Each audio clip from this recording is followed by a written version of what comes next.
Dans ma quête de trouver un nouveau logement, en ce moment, je bouge pas mal, donc je préfère voyager léger. C'est pour ça que j'ai jamais autant joué à des consoles portables que maintenant.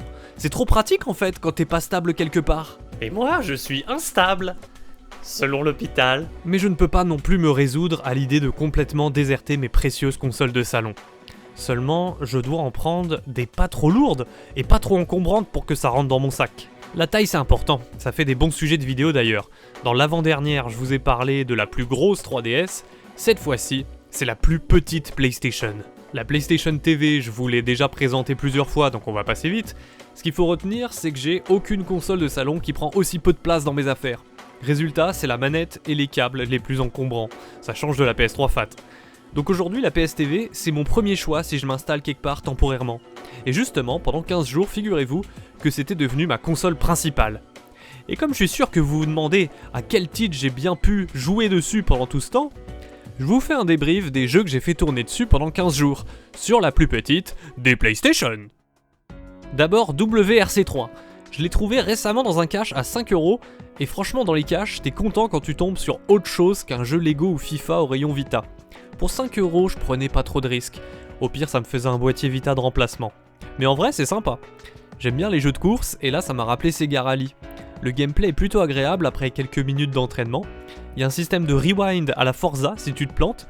La voiture se déforme quand tu prends des coups et ça impacte ses perfs et sa conduite.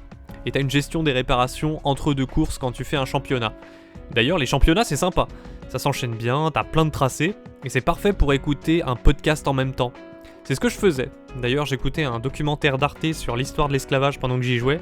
Donc maintenant quand je vois du gameplay je pense qu'aux esclaves. WRC3 je dis pas que c'est une tuerie. Les tracés se répètent beaucoup par nature dans le rallye, mais pour un petit jeu en physique à 5 balles, je suis très content. Parce que, est-ce bien nécessaire de le rappeler, la PS TV lit les cartouches PS Vita. Enfin pas toutes. Celles qui exploitent l'écran tactile et le gyroscope comme Rayman Legends, c'est mort. Mais Rayman Origins, lui en revanche, est compatible. Et on va en parler. On a tendance à l'oublier parce que c'est Rayman Legends qui est ressorti 50 fois sur toutes les consoles, mais Origins, ça reste un bon platformer encore aujourd'hui. Parfaitement compatible avec la PS TV. Il a un style graphique différent, mais c'est cool, ça change.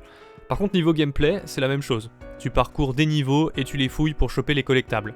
C'est un peu répétitif parfois, c'est pour ça que c'est mieux à plusieurs.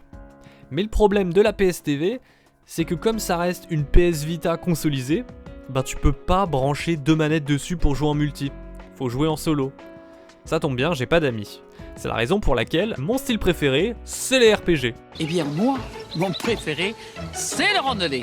Je peux pleinement les apprécier tout seul. Atelier Chali par exemple est très sympa. Mais vous connaissez peut-être pas la série Atelier, non ? Je vous explique vite fait. Récemment, il y a Atelier Ryza 3 qui a été annoncé, mais dans le passé, c'est la trilogie Alchemist of Dusk qui était considérée comme la plus populaire dans la série Atelier. J'avais parlé du premier épisode dans ma deuxième vidéo des perles cachées de la Switch, et j'ai parlé du 2 dans mon top 10 des exclus PS3, sur ma chaîne secondaire. Et donc Atelier Chali, c'est le troisième épisode de cette trilogie, mais vous pouvez les faire dans l'ordre que vous voulez. C'est le seul qui a eu droit à une version physique en Europe sur Vita. Par contre, n'en demandez pas trop, le jeu reste en anglais, comme souvent pour ces RPG de niche. Malgré tout, c'est fun à jouer. C'est pas épique en mode on va sauver l'univers, c'est assez chill comme ambiance, et j'aime bien, ça change. Ça reste ambitieux, full 3D, une caméra libre, des combats au tour par tour, mais très speed, on s'endort pas. Franchement, content qu'un jeu pareil ait pu sortir sur Vita. Je veux dire sur PlayStation TV. Côté RPG, je mentionne aussi vite fait Persona 4 Golden, mais j'y ai pas vraiment rejoué pendant ces 15 jours. Vu qu'il y a la version Switch qui arrive traduite en français en janvier, autant attendre. Sauf si vous voulez vraiment une version physique. Là en cartouche, il existe que sur Vita. Il y a un jeu que j'ai chopé dans un lot il y a plusieurs mois et que j'avais toujours pas eu la foi de lancer. C'est Dynasty Warriors 8. Compte série qui fait qu'il y a plein de spin-offs. Au risque de vous surprendre, c'est aussi chiant que tous les jeux Warriors mais sans la surcouche d'une licence que tu connais. C'était intéressant tout de même de voir c'était quoi l'univers de base de Dynasty Warriors. Et puis la Vita s'en tire bien avec toutes ces troupes affichées à l'écran. Ça tourne mieux que sur 3DS.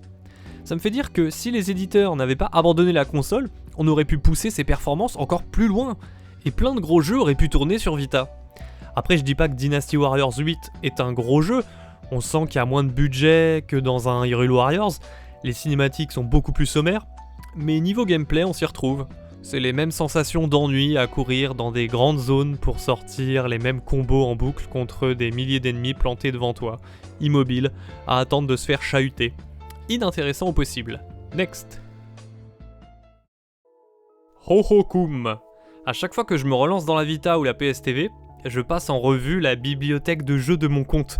C'est qu'en ayant été abonné au PS Plus aussi longtemps avec ma PS4, j'ai accumulé des tonnes de jeux en cross-buy que j'ai jamais lancés. Donc parfois je me prends un jeu au hasard dans ma liste et je teste. Alors quelle ne fut pas ma surprise de voir que Santa Monica a participé à son développement.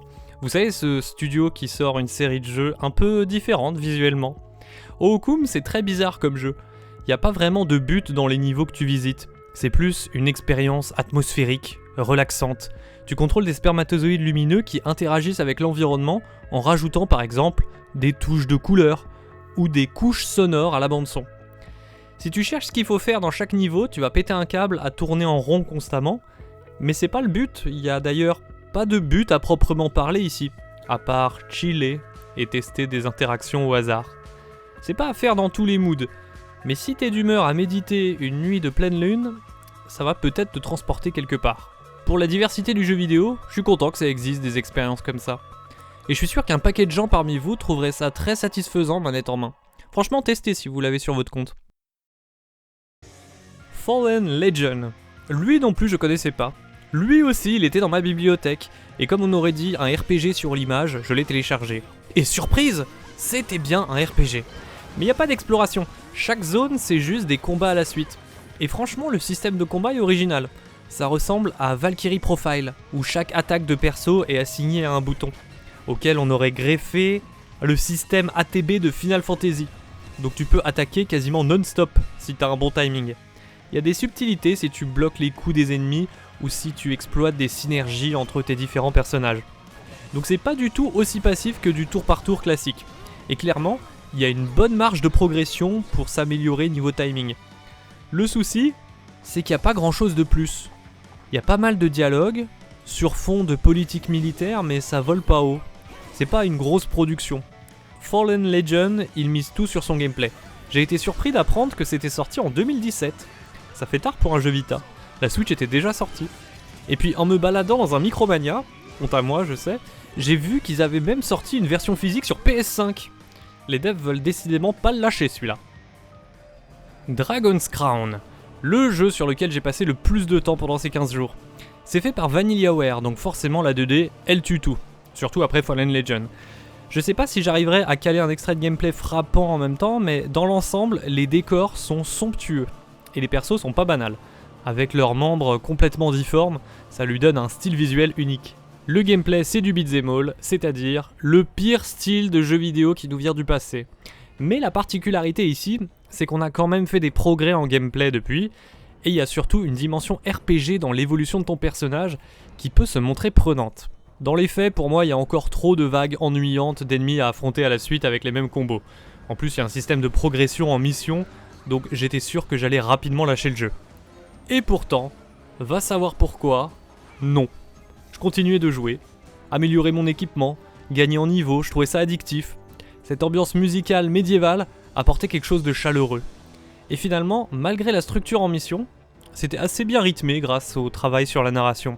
Le compteur te présente les lieux et les personnages assez régulièrement pour maintenir ton attention et éviter que tu passes 1 heure d'affilée à juste enchaîner des combats brouillons.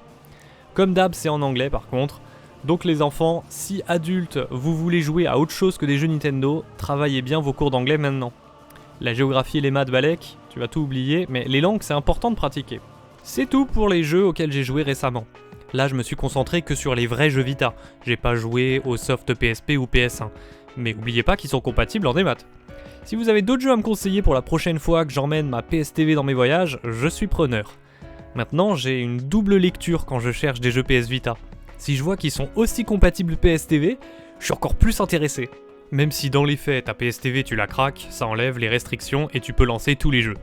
Donc en somme, même si la PlayStation TV ça reste qu'une PlayStation Vita amputée de plein de fonctionnalités, comme d'un écran au hasard, sous sa forme console de salon, Même si tu sens qu'il y a certains jeux qui sont pas 100% optimisés pour, ça tient franchement bien la route. Il y a des jeux comme Borderlands 2 ou Killzone Mercenary qui adaptent complètement leur contrôle à la manette.